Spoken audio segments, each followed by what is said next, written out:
Last time we looked at some ways in which Hobbes's views are still influential today, despite the fact that we live in a democratic society and Hobbes was arguing for a totalitarian society. In this segment, we'll continue to look at ways in which Hobbes's views remain influential. Another way in which Hobbes's view is influential is this. There are very many people who think we should have what's called an epistocracy, that is, the elites should rule within our democracy. And even people who don't, so there's two things. One, there's lots of people who think that's how it should be, and there's also lots of evidence that that's how it is. So why do we say that? Well, political, economic, and social leaders are chosen mostly from the elites. And by elites here, I don't mean like, there are elites like you might think of the good students as the elites, or you might think of the good athletes as the elites. That's not what the elites here means. It means people with a lot of wealth and power from birth. So here are some examples. About 50% of members of Congress have a net worth of greater than $1 million. But of course, most people in the United States don't have a net worth greater than $1 million. Now, these numbers are a few years old. I don't know how it's changed since then, but the picture will be broadly similar. The median net worth for members of Congress is also greater than $1 million, meaning most members of Congress have more than $1 million net worth. Whereas the median net worth for US households is roughly $70,000, with around 40% of households having a net worth under $10,000. Notice $10,000 is multiple orders of magnitude less than the median net worth for members of Congress. The last 5 presidents Trump went to Wharton, but this is saying the last 5 prior to Trump have had a degree from an Ivy League school. Trump has a degree from University of Pennsylvania, so we can say the last 6. And incidentally, the claim that we should have elite rule isn't uncommon. That is, there's many people who say explicitly that we should have elite rule. This was said by some of the so-called founding fathers. So James Madison, an early president, an important player in setting up the Constitution, perhaps the most important player in setting up the Constitution, had a serious fear that a faction would take over the US. And the faction he had in mind was the majority of people who owned no land. What was his concern? Well, he was worried that most people don't own land and that most people are in fact in debt. And consequently, if you have genuine democracy where the majority of you rules, people would vote for a couple of things. 1, to abolish debt, and 2, to redistribute land. So rather than sharecropping, working someone else's land so that I can keep a portion of the food I farm to feed my family and give the rest to the owner of the land, I would want the land for myself. He was worried that this was a terrible idea. And, you might think this is very self-interested. Maybe it was, but that's not the way he framed it. The way Madison framed his concern was this. He thought people just wouldn't be smart enough or capable enough to effectively manage their own land. If they didn't have a landowner telling them what to do, they would mismanage the land. And by mismanaging it, they would produce lower yields than they would if someone else was managing it. Consequently, they wouldn't be able to produce enough food to feed their families, let alone enough food to sell the excess for profit. So, worried Madison, we need to sort of block the democratic tendency that would allow these people to vote and allow them to acquire land and allow them to abolish their debts. And because of this, he said, and this is a quote, that the Senate, meaning the US Senate, ought to be so constituted as to protect the minority of the opulent against the majority. So I want to read that again because you might find this pretty striking. Opulent means super rich. So he's saying that the US Senate should be made so that it protects the minority of the super rich against the majority, who otherwise might vote for redistribution, and that would lead to terrible outcomes. And Madison wasn't alone in this kind of view. So here's Alexander Hamilton. Hamilton argued that the few, who are rich and well-born, should have a distinct permanent share in the government to help check the imprudence of democracy. Now, given the popularity of Lin-Manuel Miranda's musical Hamilton, you might well know that Hamilton himself was not well-born.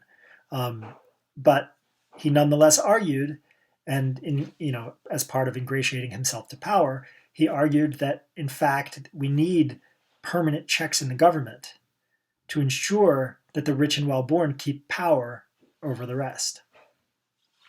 He said, without such precaution, the masses of people who seldom judge or determine right, meaning that they seldom get things right, would lead to our own demise. So this idea that political, economic, and social leaders should be mostly chosen from the elites was prevalent right at the founding of the country. And we could trace the idea through history right up to today, when there are still political philosophers who argue very eloquently for this kind of view. And this is very much a Hobbesian view. Hobbes accepts exactly this. Finally, regular lying by government and corporate officials to the public, on the ground that ruling should be left to the elite, and the public should be misled if their reaction to the truth would interfere with elite rule. So the idea here is that Hobbes would say the government should lie to people whenever it will help the government achieve its ends. So if you're the sovereign, you're the ruler, you should tell people what is going to most effectively allow you to govern. That is, you shouldn't worry whether what you say to the people is true or false. You should rather worry about whether it will allow you to achieve your ends. And there's various examples of this in contemporary society. So here's one. This is James Clapper. It'll take a second to load here.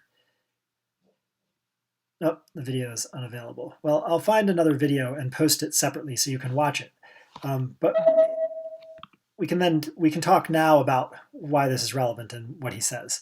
So after Edward Snowden's leaks made clear that NSA spying wittingly, by policy, collects and stores a lot of data on hundreds of millions of Americans.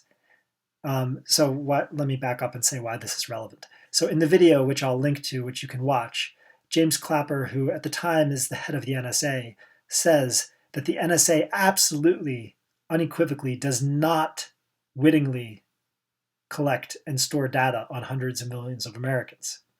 So he said that very clearly in testimony before the Senate. Well, Snowden's leaks made clear that that was false. And obviously someone in Clapper's position would know that it was false. So it made clear that what Clapper said when asked a direct question by Ron Wyden, the senator who was questioning him, what Clapper said in response to the question was patently, obviously false.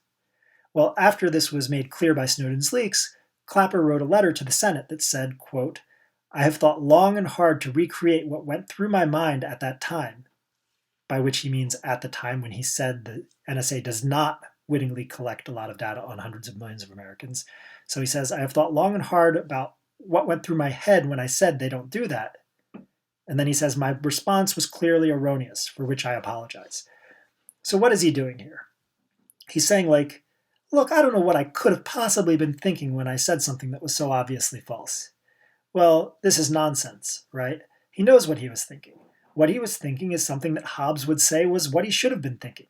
He was thinking that these policies of collecting the data of millions or hundreds of millions of Americans are good policies. They help keep people safe. If you tell people you're doing this, they're going to be pissed off. They're going to reject these policies, and the policies might go away. We may no longer be able to collect the information. Well, given that it's good that we collect the information and that people would object if they knew you were collecting the information, the best thing to do is ensure that people don't know that you're collecting the information. So if someone on a Senate committee asks you, are they collecting the information? You say no. You lie. And I'm sure that that's what was going through his head. At any rate, what he said was, as he acknowledges here, clearly false. I should say this is just one of dozens of examples. I imagine you can come up with more of government officials lying to the public on the ground that ruling should be left to the elite, and the public would be sort of misled into making bad decisions if they knew the truth. Finally, another element of Hobbes's view that's prevalent in contemporary society is what's sometimes called political realism in foreign policy. So this is the view that when making decisions in foreign policy, our leaders should pursue the national interest rather than what's morally good. Now notice, if Hobbes is right about the nature of morality, there is no such thing as morality between nations. That is, it's literally impossible for behavior of one nation towards another nation, or members of one nation towards members of another, to behave in a way that's morally good or morally bad. Why? Because there aren't contracts between nations. Now you might say, yes, there are contracts between nations. There's international law. The problem is, remember, Hobbes thinks that contracts are only legitimate if there's a bludgeon to enforce them. That is, a contract is only legitimate if there's someone who has the power, the might to ensure that it's upheld. Well, there is no international police force. There is no international military. At least, what there is voluntary and sent from various nations, each of which itself has a military that's more powerful than anything the international community can glom together. So these international laws, on Hobbes' view, are meaningless. They're not worth the paper they're written on, because there's no power behind them. So for Hobbes, there are no real contracts between nations, and consequently, there is no morality. So talk of doing what's morally good in international affairs makes no sense. Instead, one ought to talk about the national interest. And in fact, if you listen closely to politicians talk about international affairs, most do just that. They talk about what's in the US national interest, rather than what's morally good or morally right. And in fact, many politicians ascribe to views along Hobbes' lines and sort of say they do in certain circles. Finally, the identification of law with morality. So thinking that law and morality are exactly the same thing. This isn't a view that's as widespread as it once was, but it's a view many people still uphold. That is, many people still say that there is no such thing as immoral if it's not illegal. And there's no such thing as saying that something that is illegal is morally good. Changing leaders. Most countries these days make it very hard to change the people at the top. It's very hard to, say, remove a sitting US president, and Hobbes would say that's exactly how society should be set up. You can think of the number of times we've had impeachments in the United States. Andrew Johnson was impeached and acquitted. Richard Nixon would have been convicted had he been fully impeached, but he resigned knowing that. Bill Clinton was impeached and acquitted. I haven't updated the slideshow, but we can say also that Donald Trump was impeached and acquitted. So in US history, we have 4 cases of presidents potentially being impeached and no cases of someone being removed from office. Well, Hobbes would say that's a good thing. If it's too easy to change the leadership, that encourages rebellion, which encourages risk of going into the war of all against all. Okay. So in sum, the 2 questions we ask, why any government rather than none? Hobbes offers a contract theory, and that's still the most popular kind of theory. In answer to the question, what kind of government should we have? Hobbes says a totalitarian dictatorship.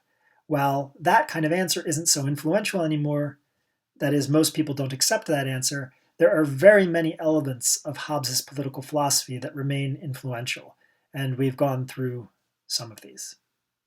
Okay, so we'll stop there, and in the next sections we'll consider whether Hobbes' views in a variety of ways are plausible, or rather whether there's good objections to them.